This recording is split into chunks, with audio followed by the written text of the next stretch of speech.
is completely beat, it is advantageous for the defense to block the way.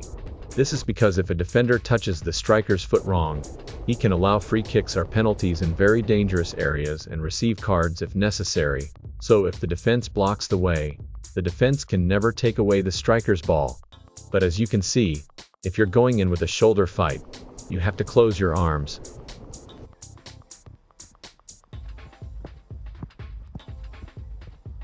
People who are learning soccer for the first time may think it's a foul, but putting their arms in like that is a very good play.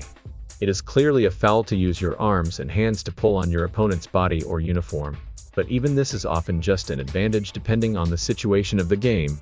Or if it's worse, you put your head in. In this case, the person with a low posture is advantageous. That's a natural story if you think about the center of gravity a little bit.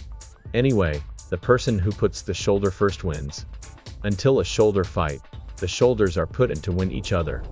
Whether it's the head or the other, but once the shoulders go in, it's the ball ownership of the person whose shoulders went in first, and they show their back to the defender. So if you use your hand or push it wrong behind your back, you'll get a foul. But there are some interesting cases in this case, too.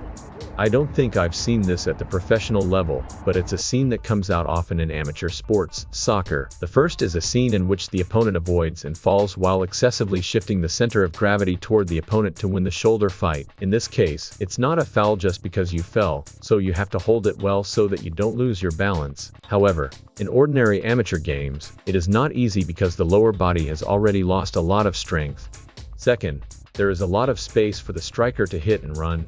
So if the defender blocks it a little longer, it will interfere with the course.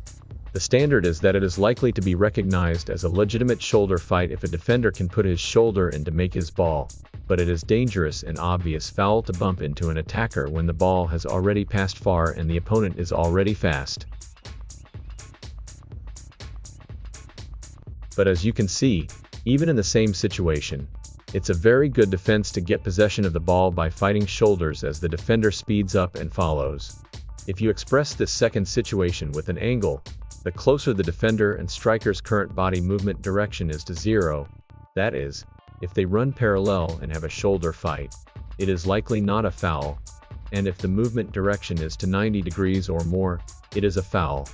This is not a special theory or formula, but when I analyzed and divided the situation, 90 degrees is a foul. In other words, the worst case of a frontal collision is 180 degrees, which is very dangerous. In this case, you don't intend to block the ball, but only the person. But what's really interesting